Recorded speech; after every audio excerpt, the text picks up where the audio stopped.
So I was talking with this DJ who had a background in IT, and he recently booked this gig where he was DJing at a parade on a float. Everything went smoothly, but the only issue he had was on his load in. He had no cart, and he had to carry all of his equipment 10 blocks from the car all the way to the float where he had DJ at, because they had shut down all the roads leading into the parade. I told him next time he needs to get in contact with the POC, the project manager, or equivalent prior to the event. This way he can coordinate the arrival and the departure logistics on the event day. And I told him that he needs to push to get authorization to unload and load his equipment closer to where he's DJing at, the same way all the other vendors do. It's a business, so you should treat it that way. And situations like this is why I created the DJ Business Podcast. If you don't know me, I am DJ Fox. You can call me Nate. I've been DJing for over 20 years. I'm a retired Air Force veteran, and now I'm a full-time DJ, and I help DJs run their weddings and private events like a real business. So here's how this podcast works. You submit a question, I'll answer it, and the goal is simple. You watch, you listen, you learn something specific, and you apply it. So I want to be real clear on who this podcast is for. This is for DJs who already know how to DJ. You have experience, but your business side hasn't caught up with your DJ skills yet. If that sounds like you, you're in the right place. Now, on the topic of equipment, we have our first question, and it comes from North Carolina Finest. And his question is,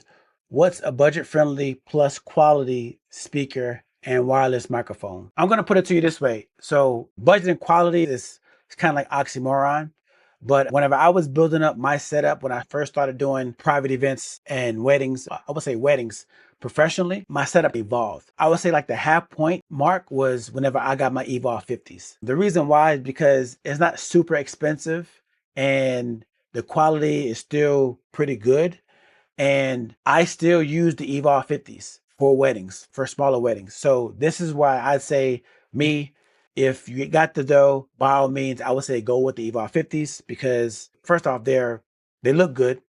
They sound really good, in my opinion. I was doing weddings up to about 120 people. So pretty much 120 people on down, you can do weddings, and that's indoor, outdoor. If you're going to go outdoor, I would probably add woofer to the Evolve 50s, because that's really what it lacks on the low end. But quality and budget, I would say go Evolve 50s. I like that because this is actually what I use whenever I started doing weddings. Now, so you may say that the Evolve 50s are too expensive. Understood. If you want to really go budget, I would say really is what you can afford. For me, I'm going to show you what I actually started with whenever I was coming up. All right. So if you go to my Instagram, and for those of you who are watching this on YouTube, on the visuals, right now I got my phone up. And if you're on my Instagram, you can go to, the post is January 13th, 2025. And it's a carousel. And the first image is first mobile DJ setup. Now, this gig right here was my very first private gig that I booked whenever I was in Tucson. And I got this gig whenever I was DJing at Top Golf.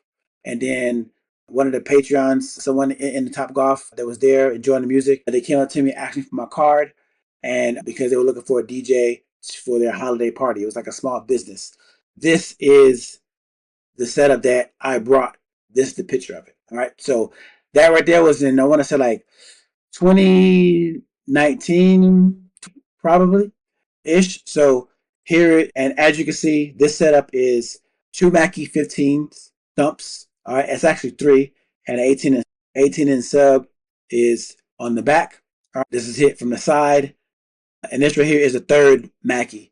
And so I used the Mackie 15 as a monitor. So I got three Mackie 15s and I got an 18. The reason why I got three is for two reasons. Number one, I can use it as a monitor.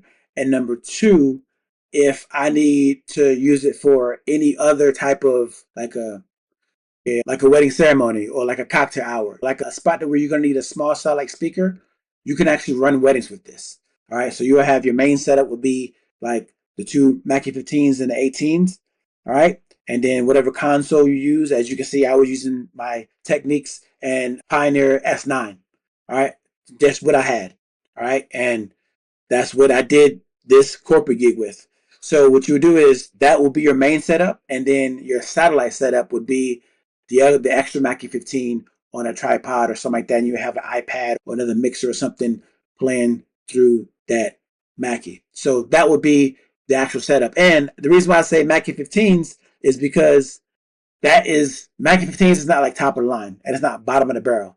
I think that whole setup was probably like, I think the Mackie 15s were $400 at that time. So for a like 600 or 700. So we're looking at 1,800 bucks plus like the cables and all that stuff. You're looking about like a $2,000 system. And that is what I started with. So $2,000 that they can get you in there. But like I said, it's really what you can afford. And really what you're doing is you're just getting that budget friendly or quality setup just so that way you can build enough money to pay off that and then upgrade your system. And those Mackies I still have now. I don't really get rid of speakers, so I just added it to it. So if you look at all of my speakers, I have the Mackies, the 3 Mackies, and the 18. I have that. All right. And then I got the Evolve 50s. I got 2 Evolve 50s. All right. So I still had the Mackie 15 as a monitor, which I still use as a monitor. And then I upgraded from the Evolve 50s, I upgraded to the EV-ETX 15 system with the 15-inch tops and 15-inch subs. And I still have all those speakers. So all those setups I still have from the Mackies, the Evolve 50 setup, and then from the ETX system. And with that, I can mismatch. If I need to bring the 18-inch sub for something, I got that. All right. If I just need to run the 2 Evolve 50s, I run that. If I need bass with the Evolve 50s, I'll bring either the 18-inch sub or I'll bring the 15-inch sub. All right. So I can mismatch all of that. Or if like I have a massive prom, you know what? We're bringing everything. 15-inch ETX system, tops and subs. Then we're going to have the Evolve 50s. And then after that, we have the Mackies. We got 3 Mackies, put them on tripod. So that's all of the setup. So I say that to say this. Quality, yes, it's a fine line, but get what you can afford. But I like the Evolve 50s because it looks good, they sound good, and you'll be able to do a lot of gigs with those. Now, as far as the microphones, same thing. I would say for me, when I started out, I had the Shure microphones. I'm not sure if I still even have it, but that microphone pretty much died on me. So I would say I'm not saying that Shure is bad. It was like one of the entry levels microphones. The antennas, I think the antenna was internal, and it only had preset channels. So if I had to do it all over again, I would get whatever microphone that I could afford. But the caveat would be I would make sure whatever microphone it does that you can swap out the antennas on the receiver. All right. So the reason why is because most of the time, whenever you have dropouts, it's coming from interference, and interference is normally tied into your frequency. And all the time, whenever if you get a regular microphone, normally those antennas that come on the back, those are like small antennas. You want to get the ones that are replaceable so that way you can take those small antennas off and swap them out with half wave antennas. So I have half wave on all of my antennas. I swap out the ones that come with and I put half wave antennas on there. Half wave antennas, you just got to make sure that you get the specific antenna for that brand, and on the back of your receiver there should be a frequency range, and you have to make sure that antenna is for that frequency range. So make sure that the half wave antenna is specific to the model, the brand. So if it's Shure, Sennheiser, whatever the case may be, and then there is the frequency range. Make sure that all matches up for that and swap those out. So any microphone that you can afford, but you just want to make sure that the receiver can be swapped out for the antennas. So you want to swap those out with the half wave antennas. And those half wave antennas cost like $25 and up. I think for mine's it was like 25 a piece. So I got 1, 2, 3, 4. I got 8 of them. So yeah. So that's that. And now we're going to go to our next question is from Steve. He's a military member. And his question is, do you have any tips on going live, like doing live sets and mixes? Now, if you are going to go live, let's say like a live set, you want to do it on Twitch. What Twitch allows you to do is Twitch allows you to play your songs, and then, but whenever your mix is done, there's no video on demand, so it goes away. All right. So this is why I say Twitch is where you want to do it at. You got to build your audience to do that there. All right. If you do that same thing on YouTube, what'll happen is if you play a copyrighted song, and YouTube will shut your stream down, meaning you'll still be live, but your actual video and audio, it'll just go black. It'll be like a black screen. And then what'll happen is whenever that happens, you'll get an email. All right. So if you are doing that, I would say don't do it. But if you are doing it, you want to try it out and see if I'm right or not. have the stream like on your iPad or on another computer so that way you can see what the people are seeing. If you play that copyrighted song, you're gonna watch the stream on that other device and you're gonna see it go black. And then after that, you'll get an email from YouTube saying, hey, your stream has been shut down because of copyright guidelines, blah, blah, blah. Your stream will continue once you stop playing that song. So I'm telling you that from experience that if you do it and your stream gets shut down, one thing I do is stop playing that song and then your stream will automatically come back up. You just gotta let your people know, hey, don't go nowhere. But the thing is, once when your stream goes down, they're not gonna know. They're just gonna know that okay, your stream went down, and then they go, hey, what's going on, blah blah blah. So the best thing for you to do is get it in the chat, type in the chat, say, hey, I'm still here. Stream went down, copyright. We're gonna give it a minute, and then it come back up. And then whenever you stop playing the song, I timed it on stream, and it takes about 3 minutes for it to come back up. Anyway, on that second device that you're watching the stream on, it'll come back up and then you can continue. All right, but the thing is why I said you don't want to do it on YouTube versus Twitch is because on YouTube, that's going to happen to you like every 5-10 minutes. All right, so it's kind of hard to kind of keep a momentum or kind of build an audience where every 2-3 songs, the stream goes black. No one knows what's going on. And then now you got to wait 3 minutes or whatever to come back on and then play another song only for it to happen again. And that's really no way to do on a stream. Your mix is already done. Your vibe is off. So that's why I said YouTube is not the spot for that. Twitch is. So if you're going to do a live mix, do it on Twitch. If you are doing mixes, recording mixes live, and then uploading them to YouTube, you can do that. As a matter of fact, I actually did a video on that on monetization. This is how DJs can get monetized on YouTube. Just do an hour mix, no talking, just let you know. And then whenever you do a mix, 90s R&B, that is a secret sauce. You do that. I would say if you're going to do that, and I'm kind of going off on a tangent, but I'm giving you value here. If you do that, pretty much what the video says is do that for 2 weeks straight. Do 2 or 3 uploads each week. And that will get you monetized fast. So what that'll do is it'll get your watch hours up really fast, your 4,000 watch hours, and then you just got to get your subscribers up. Really, all you need is like one R&B mix to pop, and that's really all you need. Now, once you put those mixes up, those mixes will get copyright flagged, meaning your mix will still be visible, but you cannot monetize off of it, meaning you cannot get AdSense. That is what YouTube pays you for people watching your ads and watching your videos. All right. But you using the mixes to get monetized, not to get paid off of it. So if you are doing a live mix here, like in your studio, whatever, you record a mix, make it an hour long, whatever, you upload it to YouTube, you will get copyright flags for the song. It's not a strike.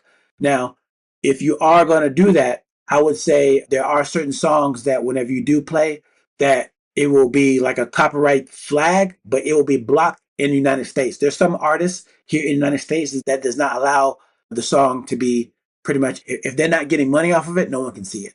If you have one of those songs in your mix, whenever it says after you upload it, it'll tell you, hey, the song has been blocked, whatever. You're going to go to that song, and then you can either A, mute it out, or B, cut that song in the mix and re-upload it.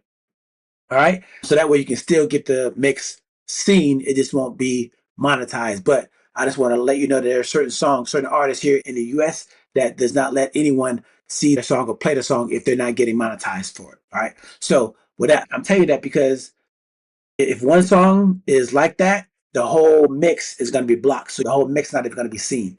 So you got to designate that. So, and also to a quick way, an easy way to find out what songs are blocked or not blocked, Mix Verify. I created an app for that. So how that works is I got a whole video on that. So pretty much it's a tool that I created, and it's a database of all the songs that you can get AdSense off of, and that is copyright blocked or just copyright claimed or whatever the case may be. Mix Verify. I'll put a link down in the description as well for that. So make sure you check that out. Mix Verify. It's totally free. I made it. And if you got any questions, just hit me up on Instagram and I'll answer them. But that's a tool for that. All right. Mixes, do it on Twitch and not YouTube. If you are doing it like a recorded mix, make sure you do R&B, get your watch hours up, get monetized. But just know that that mix, you won't be able to get monetized AdSense off of it, but you'll be able to get monetized. So that way, every video after that's not copyrighted, you can make money off of. I did a whole video of that on YouTube. I'll probably put that in the show notes description as well.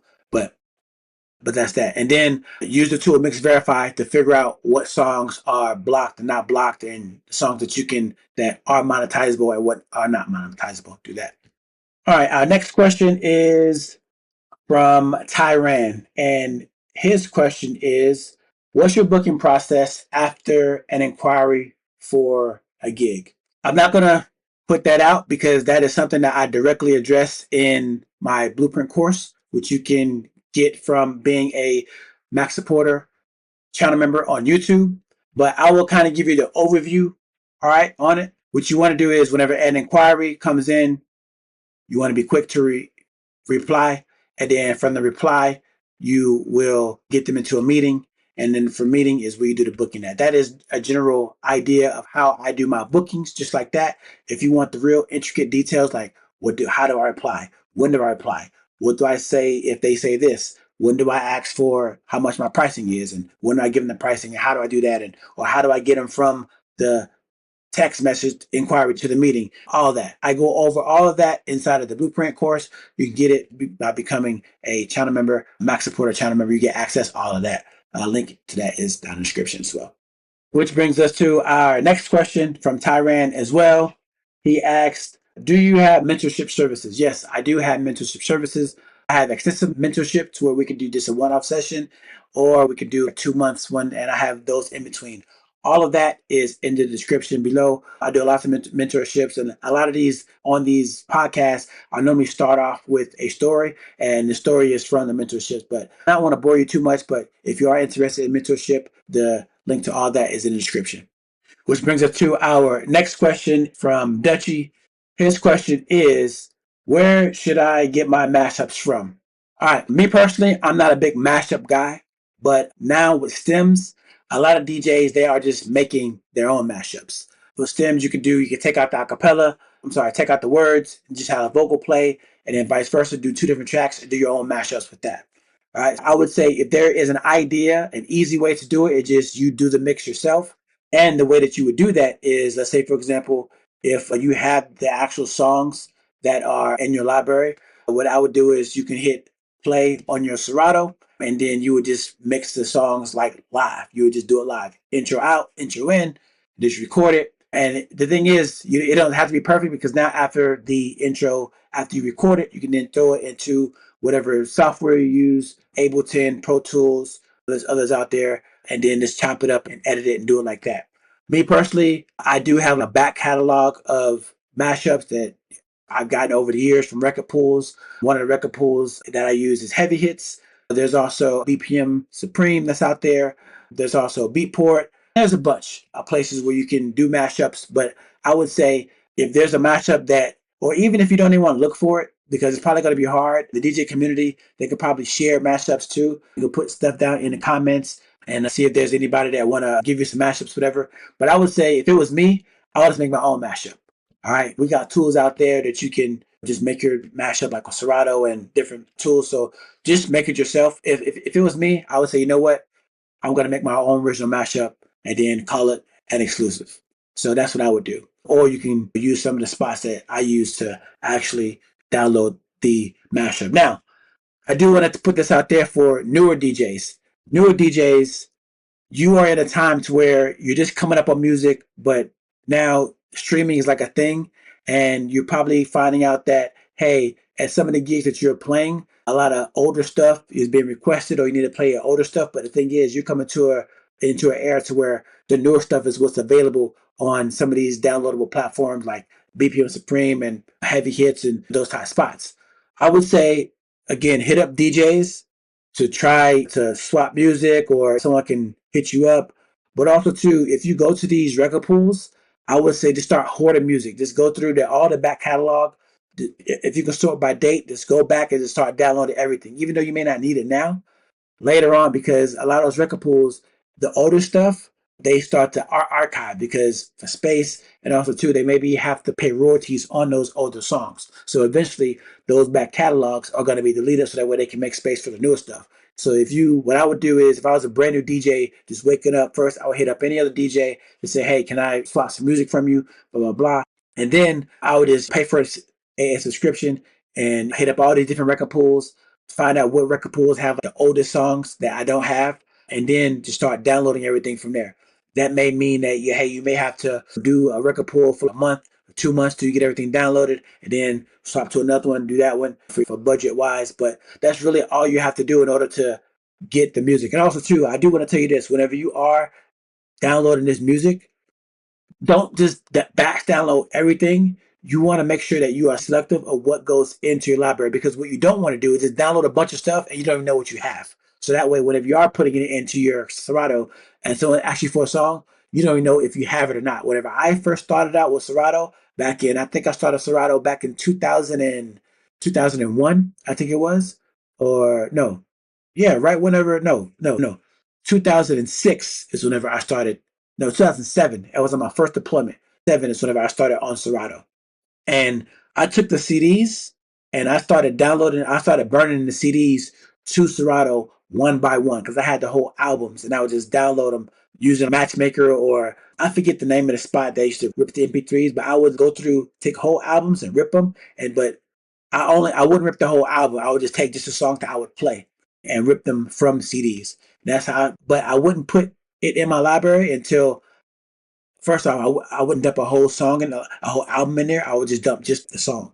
And then whenever I got the song to my hard drive, I would make sure that I make sure the artist and the title was exactly what it was. So make sure all the tags was right. I would retag everything to make sure it was artist, featuring, and then the name of the song, just like that for all the tags in that order. So that's a pro tip for all the newer DJs coming up into this new digital world, trying to have a hard time finding the older stuff. This is what I would do. And if you want to submit your question to the podcast, you can do that from the description down below, or go to djbusinesspodcast.com, submit your question there. And if you want to see these podcasts early before anyone else, you can become a channel member on YouTube. And if you want to support the channel and know how I am booking all of the gigs that you see on YouTube, the museum, the weddings, the corporate events, I break down how I do all of that in my courses. And the easy way to get the course is to become a Max Supporter channel member for $30 a month. And that will give you access to the videos early, and you'll have exclusive access to the blueprint and a social media marketing masterclass.